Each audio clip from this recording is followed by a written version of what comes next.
Welcome to this Light and Life Bible Ministries message. Our aim is to help you have a clear understanding of the Bible.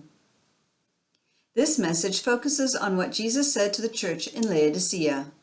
Let's start by reading Revelation chapter 3, verses 14 to 22. I'm reading in the English Standard Version. And to the angel of the church in Laodicea write, the words of the Amen, the faithful and true witness, the beginning of God's creation. I know your works. You are neither cold nor hot. Would that you were either cold or hot. So, because you are lukewarm and neither hot nor cold, I will spit you out of my mouth. For you say, I am rich, I have prospered, and I need nothing, not realizing that you are wretched, pitiable, poor, blind, and naked.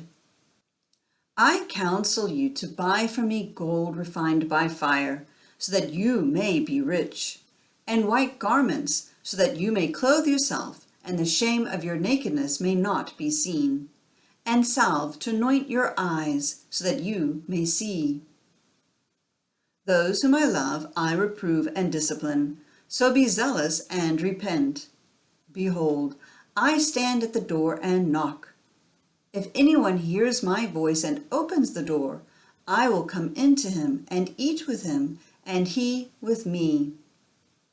The one who conquers, I will grant him to sit with me on my throne, as I also conquered and sat down with my Father on his throne. He who has an ear, let him hear what the Spirit says to the churches.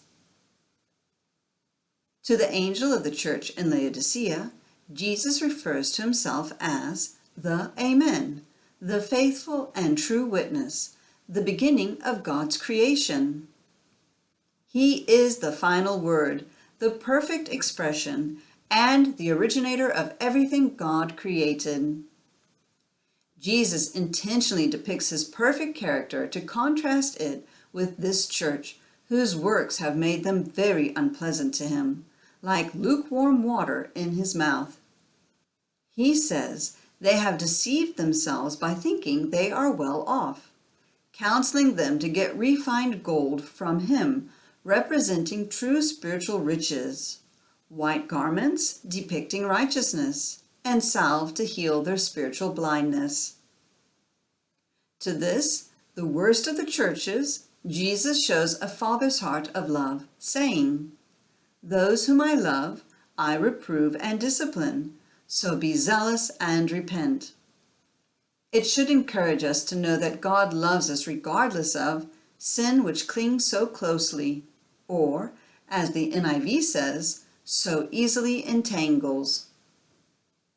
Jesus gives one of the most meaningful of promises to this church, saying, behold, I stand at the door and knock. If anyone hears my voice and opens the door, I will come into him and eat with him, and he with me. This speaks of his desire to have an intimate relationship with those who repent of having closed their hearts to him. He followed that up with another astounding promise that all have in him, saying, the one who conquers, I will grant him to sit with me on my throne, as I also conquered and sat down with my Father on his throne. As he did with each church, Jesus says, he who has an ear, let him hear what the Spirit says to the churches.